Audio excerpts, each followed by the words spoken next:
Download the AllStar app. Make your picks for UFC fights, challenge your friends, level up and win prizes. Link in description. Get it now. All right, Damon. Let's just jump right into you moving up to lightweight. I mean, of course, fighters they move weight divisions, but it's not that simple from what I've heard. Like they just don't let you hop from division to division. You've heard Dana White say like, I don't like this dude moving up to light heavyweight or whatever. Like, Yeah. how take us through the process of like what you had to do to say like, okay, because it's not like you were missing weight or anything like that. No, that's the thing is that, like they know I'm going to make weight every time and they know the sacrifice that, it takes for me to get to 45. I mean, it's a whole lifestyle change for sure. Like, just the way I do everything. It's calorie deficit 4 days a week and just barely surviving training because it's like I just don't have the same energy when I'm cutting that much weight. And they knew that, but they saw that I made weight every time and, my opponents were missing weight and they asked me, they basically told me and asked me, what I wanted to do next, and I told them I was like, hey, I think I'm done with the weight cut to 45. I walk around like 175, so for me to make that cut to 45, it's a lot. So I've been getting to put a lot of focus in the weight room, and I'm getting to lift again, and just I'm doing sprint work, I'm doing lifting, I'm sparring, and so I'm getting to do a lot more. Just athletic movements and stuff that I haven't done since college. So it's been nice. Yeah, you don't have that. Was it a psychological like mind fuck that you just wasn't able to eat as much? Because like food is just so Oh, important. I mean, like tonight, man, my girls were like, I was coming by seeing them after school, and they're like, they're going to hibachi, and I'm like, hibachi, like 3 weeks out from a fight, never happened ever. So we just ate at hibachi, and we just were hanging out, eating and stuff, and I've got no worries to make weight, and it's a great feeling for sure. Yeah, and also like I think the UFC has the most fighters in the lightweight division Yeah. from yeah. So there was no like pushback about like adding yourself into that mix of lightweights. No, that they know I'm there to fight, man. Like so, when I have a bad performance, like my last fight, I didn't have a great performance, and they asked me like, what happened, and I just basically told them straight up, like I passed out the fight before this, I passed out before I fought Alex Hernandez. I literally passed out trying to make weight, and they weren't gonna let me fight. And I told them I was like, "Hey, I'm making weight no matter what. So if you don't let me fight, it's gonna be a shame." So they let me fight, and then this fight I had a bad weight cut. It wasn't the worst, but it wasn't the best either. But it was pretty smooth weight cut for the most part. But it was rough. Like it was rough getting down there, and then I made weight, and my guy missed weight again. And I told him, I'm like, the disrespect is just it's got to stop. I can't be fighting these guys when they're not doing that last final 5 pounds is rough. So when they miss weight by 3 or 4 pounds, it's a lot. Yeah. Did you hear the story about the Brazilian girl? She went over to the UK to fight for Bellator, and she had a mishap in her weight cut, and they had to induce coma. I believe she's still in coma right now. Golly, no, man, your body. It's there's been a handful of times where I legit felt like if I would have continued having to do whatever I was doing, that I would have died. And that's like no, that's not exaggerating at all. Like legit, I felt like I was gonna die a few times during weight cuts, and it's just part of me that the disrespect plus the discipline and then just the honor of making weight like that you say you're gonna make. So it's it means a lot to me to make weight, and I never missed it for wrestling. I would never do it for fighting. So Yeah, man. Well, new weight class, new life, and man, there's so many good matchups at lightweight, and you oh just my get one god, right off yeah, the bat, right? It's insane. bro, it's unlimited, man. Lightweight and featherweight, man. It's just nuts. It's crazy stacked. Yeah. Yeah, Jim Miller, man, you get it right Oh yeah. away. Like you get a guy that has like 40 fights in the UFC. That's like people don't even have careers that long anymore. I know. Yeah, I know. It's crazy to see to look back at his career, but then to like look at the numbers, which is just insane. Like it truly is insane. Yeah. So, did you ever think that you would be fighting someone like Jim Miller, like let's say 5 years ago? I mean, yeah. Like honestly, I kind of like I'm not shocked by a lot of the stuff that happens. I think that it's hard to like have a. It's there's no written path in the UFC. It's whatever makes the most sense to those guys. They throw it out there, and you kind of like once it happens, you're like, oh, okay, this makes sense, or this whatever they do. It always makes sense what they do. So I think that my guys missing weight back to back. Plus, they know that I'm going to be standing there throwing hands. He's throwing hands. We both got so much scar tissue. Someone's going to be bleeding, so it's going to be an exciting fight for sure. We both have wrestling. If we don't really have to, we don't abuse the wrestling though. He's got great submissions on the ground. I've got great submissions. So there's a lot of pros to this fight being a fan favorite for sure. Yeah, yeah, definitely. There's a lot of pros. When you break it down, like when you look at Jim Miller and the last couple of performances, and it's not like he's a young buck either. He's up there in age for a fighter. What do you see? Like, how do you see his evolution? Like, what do you see him doing better now compared to, like, let's say 5 years ago? I mean, he's not just standing in the pocket slugging it out. Like he's definitely more cautious, but that also makes him a little more dangerous. So I think that just his maturity and his ability to like fight as long as he has, he's been doing things the right way for sure. So I think that everybody has their ups and downs. So I've seen him fight bad. I've seen him fight really good. So this is, I think I'll get the best Jim Miller because I'm fighting, basically in his backyard. So, at the Madison Square Garden, his backyard, he's a fan favorite for sure. I'm sure I'm going to get a bunch of boos walking out, and if I put him down, I'm going to get some boos for sure. But I'm excited, man. Yeah, booze, cheers. It's both of them are good, right?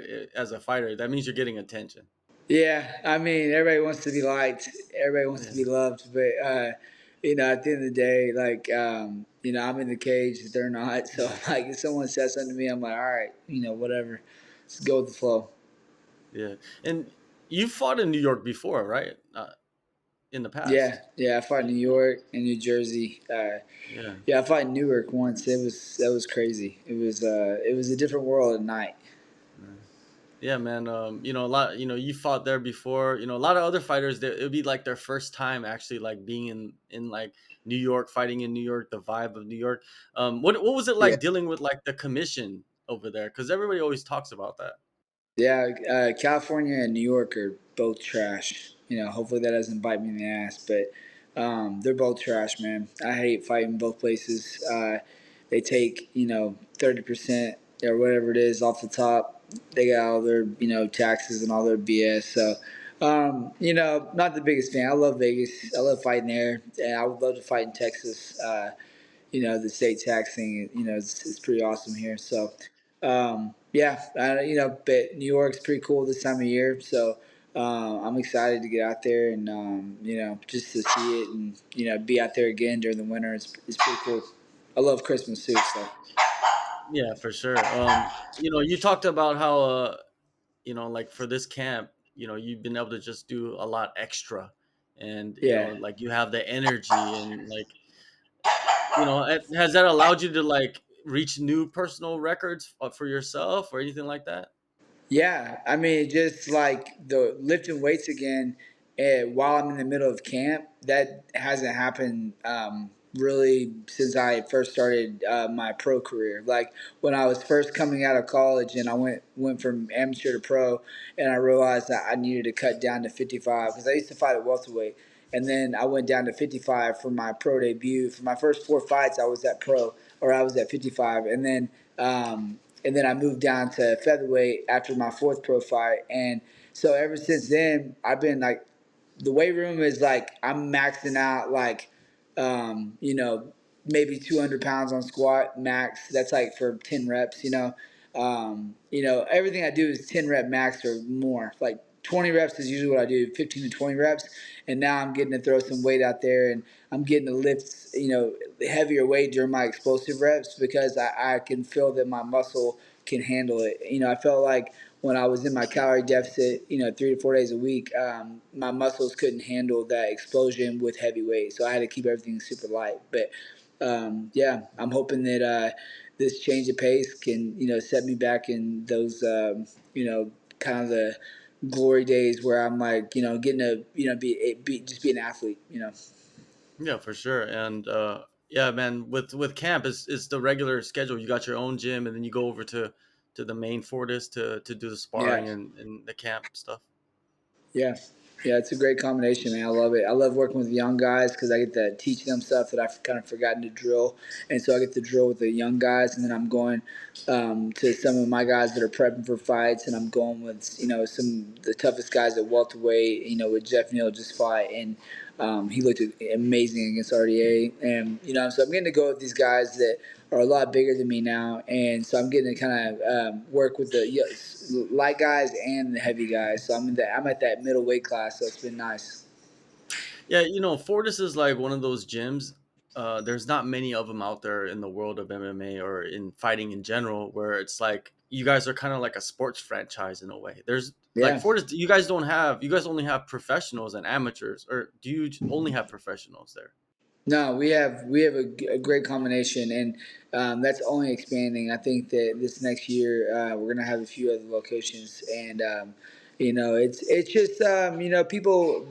I have so many guys in my gym that they never imagined, like they never wanted to ever fight, but they come in every freaking day and train, and I'm like, bro, like why wouldn't you just throw out like an amateur fight just for the hell of it? Like you're training jiu-jitsu 4 days a week. You're doing, all these tournaments. You're doing Muay Thai. You're doing kickboxing. You're doing, boxing drills and bag work, and you're in great shape. It's like why wouldn't you throw out a fight? So we have casual people that are coming in off the street and are actually fighting now. So it's pretty cool. Pretty cool to watch for sure. Yeah, and when you guys go to the team practice, right? You guys don't allow just the Joe Nah, we have schmoes to we come we in. we have a cutoff. Where everybody knows Yeah. their place. People don't cross over. My gym's a little more open because the program's pretty new. But for the most part, when it comes time to to throw hands, there's not a lot of people that want to stick around unless they're taking it serious. So.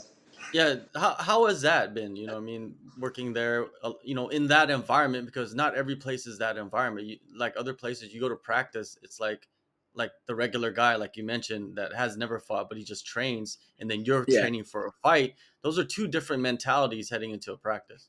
Yeah, but you can still learn a lot from people that don't know what they're doing. It's like, crackheads are dangerous out on the street. So when you get out on the street, you got to figure that stuff out. And like, you got to like the way people move, they might not traditionally move the right way. And you're like, oh, I don't know what to do. So it's a lot different thing. You have to figure it out as you go.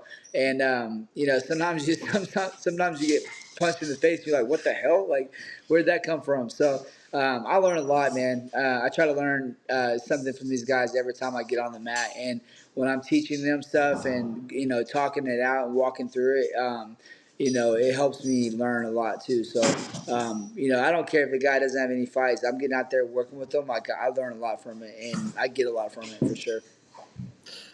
What are your expectations, man, in this fight coming up?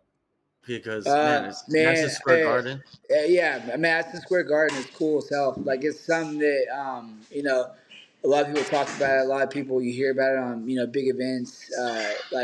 Big things happen there. So to be doing what I love to do and to be at one of the coolest locations and to be fighting doing what I've wanted to do since the seventh grade. Like it's all pretty cool to me. This whole thing has been, it's pretty cool. And I have a hard time taking things in, like in the moment, like with fighting, it's kind of hard to like, be in the moment all the time, cause you're always having to like go, go, go. And then it's like fight week comes, you can kind of just relax a little bit. And then it's like fight night and it's just crazy. It's up and then it's over and then it's done. So, with this event though, getting to fight Jim Miller at MG, like Madison Square Garden, it's a pretty cool event, and so I've had a lot of people point that out to me. So I kind of like have been looking at it, but normally I don't like pay attention to what people say because I'm just like, oh, I'm going to Vegas, Apex, yep, same place, everything, same place, whatever. And so it's cool. It's definitely cool. Yeah, and also this pay-per-view, right, event is like drawing way more attention compared to, let's say, other pay-per-view events because of the Yeah, John Jones yeah, yeah, retirement fight, championship yep, fight, whatever. But it also yep. gives you a platform, because more eyes For will be on sure. the event for you to kind For of like sure. show out as a new lightweight, right? For sure, man. It's a big opportunity, man. I think that the UFC and Sean Shelby, they see the dedication coming from us, and whenever I miss that, I may weigh both fights, and my guys both miss, and I'm fighting tough guys every fight. I'm not taking easy fights, and they see that. So I think that this is a huge reward that they've given me, and a huge opportunity to step up and do something with it. So I'm excited for sure. Yeah, man, for sure, man. One last thing, November, a couple days from now, the new Yeah. rules, right? The rule Yeah, changes will come into effect. Like, what do you think about yeah, that? That I think for your style, it'd be very helpful for some of these positions. yeah. Today, this boy almost caught a knee right in the face. I was sparring, and I don't know how it happened. I think it was like a snap down, or no, he shot, I sprawled, and as he was building up, I had clinch on him, and I'm like, whoa! I just like pop. Like I would Damn. never do it in practice, but today, coach, he pointed it out. He was like, "Hey, that's legal in a few weeks." I'm like, "All right, like it's something that I definitely." You see it, like you see when people are vulnerable like that, and you don't want to like take advantage of it in practice, but in a fight, man, like that rule should have been changed years ago, and the whole Yeah. freaking the elbow like that rule should never existed. But is what it is. Like people are becoming more educated, and it's taking forever for the commission to actually be educated. But they're coming around. Yeah, especially like I think along the fence where people are like trying to get up and they're trying to Yeah. play that game with the one hand on the ground thing that don't exist anymore. Like we're not gonna see that. And if you do try to play that and you don't know that knee's gonna come, that kick's gonna That come. need, yeah, I know. I'm excited, man. It just gives you that more urgency to get up and to Yeah. actually do something instead of just playing that game. There's not a lot of people that play the game, but they play the game like a little bit. It definitely happens. So you gotta take that into consideration. Now it's good. What do you think of the people complaining about like the clinching along the fence as stalling and they should separate people? I don't know about if in wrestling you got stall warnings. You got your warning, and that's nothing. It's just like saying, hey, work, and then you get a verbal warning like that, and then they call stalling, and once they call stalling the second time, it's a point deduction. I think that kind of like it definitely puts that urgency in wrestling. So I know it would do the same thing for MMA, and I think the eye pokes and the cups and the urgency to get out the cage or to work if you're on bottom, top, whatever, the stalling call, those are things that need to change. And then if you're missing weight, I think that the weight misses should be a point deduction. And I think that would help a lot. All those things would help. But, just little by little, they're making changes. Yeah, that point deduction for the missing weight is important. I think you should take a point every round. Basically, you Yeah, have to finish the fight to win because you miss weight.